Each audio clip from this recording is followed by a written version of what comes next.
বিসমিল্লাহির রহমানির রহিম।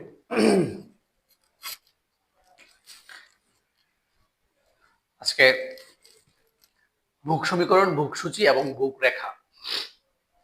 বুক সমীকরণ থেকে কিভাবে বুক সূচি এবং বুক রেখা আঁকতে হয় সেটা আজকে একটু দেখাবো।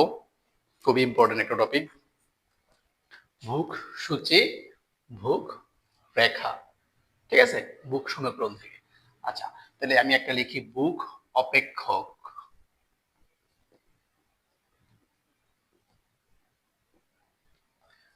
বুক অপেক্ষক সি সমান যে কোনো একটা বুক সমীকরণ নিব, নিজের মতো করে নিলাম।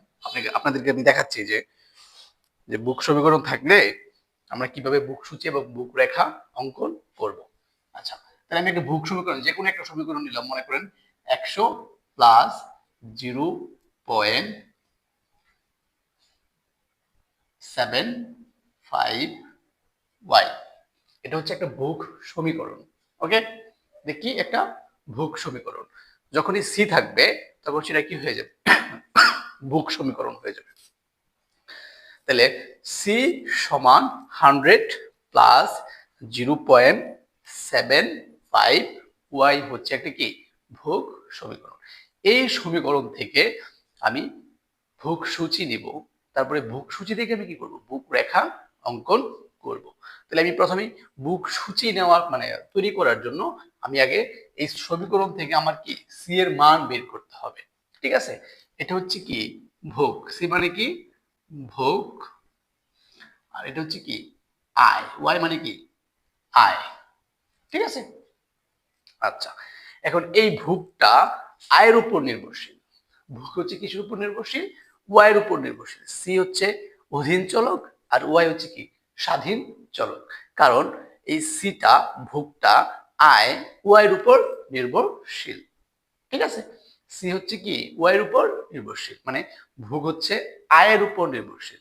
আয় বাড়লে ভোগ বাড়বে, আয় কমলে ভোগ কমবে। তার মানে সি হচ্ছে অধীন চলক আর ওয়াই হচ্ছে কি স্বাধীন চলক। কারণ স্বাধীন চলক হচ্ছে ইচ্ছা মতো মান গ্রহণ করতে পারে, ত্যাগ করতে পারে। আর অধীন চলক হচ্ছে কি স্বাধীন চলকের উপর নির্ভরশীল। ঠিক আছে, তার মানে এখানে ওয়াই এর উপর নির্ভরশীল হচ্ছে কি সি। ওয়াই হচ্ছে স্বাধীন চলক, সি হচ্ছে কি অধীন চলক। ওকে, এখন আমরা মান বের করবো, এটা থেকে মান বের করে সূচি তৈরি করব। ঠিক আছে, তাহলে আমি নেই ওয়াই মানে কি আয়। ওয়াই 0 টাকা হলে, টাকা হলে ওয়াই কত টাকা হলে? 0 টাকা হলে। আমার আয় যখন 0 টাকা তখন আমার ভোগ কত সেটা আমরা এখানে দেখাবো। আয় 0 টাকা হলে সি এর মান সি সমান 100 প্লাস 0.5 ওয়াই। ঠিক আছে, 100 প্লাস 0.75। এই ওয়াই এর জায়গায় আমি কি লিখবো এখন? 0 লিখবো, কারণ আমি ওয়াই এর সমান কত ধরছি? 0 ধরছি। আচ্ছা, তারপরে ওয়াই সমান 0.75। আচ্ছা, এটা এর গুণ করলে কি হয়ে যাবে? এখানে 0 হয়ে যাবে। 0.75 কে 0 দ্বারা গুণ করলে কি হবে? 0 হবে। ওকে, তার মানে আমি কত পাচ্ছি এখানে?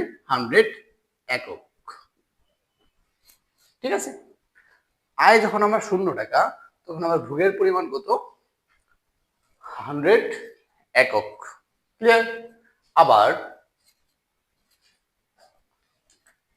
আয় যখন 100 টাকা,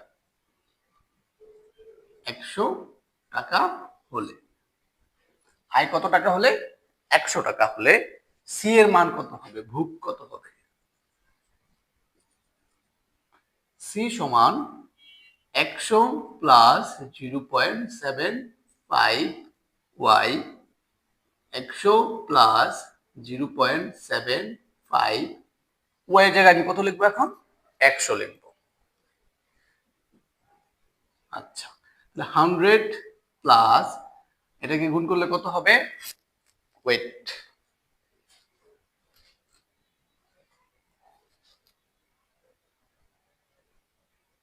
আচ্ছা, তাহলে 0.75 গুণ 100 গুণ করলে কত হবে? 75। তাহলে 100 সাথে 75 যোগ করলে কত হবে? 175। ওকে, আচ্ছা। তারপরে আমরা আবার y এর মান ধরবো। y এর মান 200 টাকা হলে c এর মান কত হবে? c সমান আবার ইকুয়েশনে লিখবো 100 প্লাস 0.75 y 100 প্লাস 0.75 y এর সাথে আমি এখন কি লিখবো? 200 টাকা। কি লিখবো? 200 টাকা। তাইলে এখানে 100 যোগ 0.75 এর সাথে 200 গুণ করলে কত হবে? 150। ঠিক আছে, তাহলে এটা যোগ করলে কত হবে? 250